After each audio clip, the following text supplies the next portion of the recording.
Hi, I'm Szu, and I'm a photographer.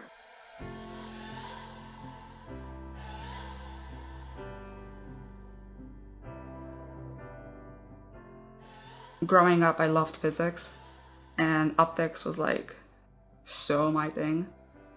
And I think that was also part of why photography was like such a crazy deal for me because I also love chemistry. So I was, as a kid, I was like, when I grow up, I'm gonna do something that involves physics and chemistry. And so when I did film photography, I was like, this is it. Photography is light. It's all about how much light there is and the way the light bounces off that object and its features. In the studio, you have like 100% control. You can manipulate the light just the way you want it.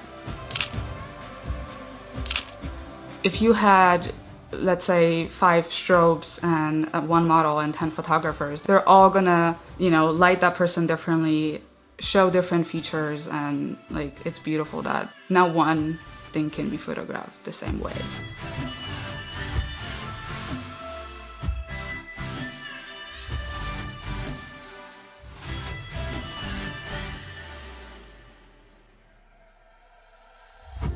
What I'm going for is to make sure that the people I work with are comfortable in their own skin and with who they are when they're with me so that I can use my skill.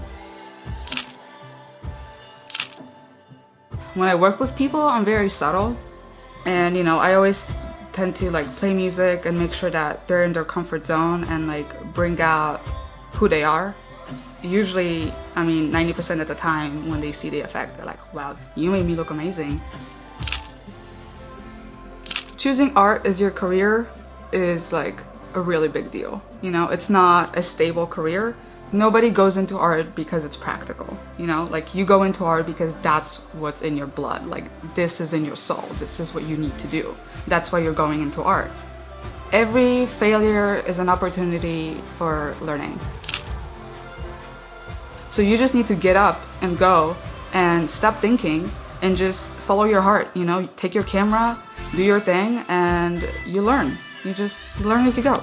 There's no time to like be scared and think about it because thinking about it just creates doubting, and you can't be successful if you doubt yourself.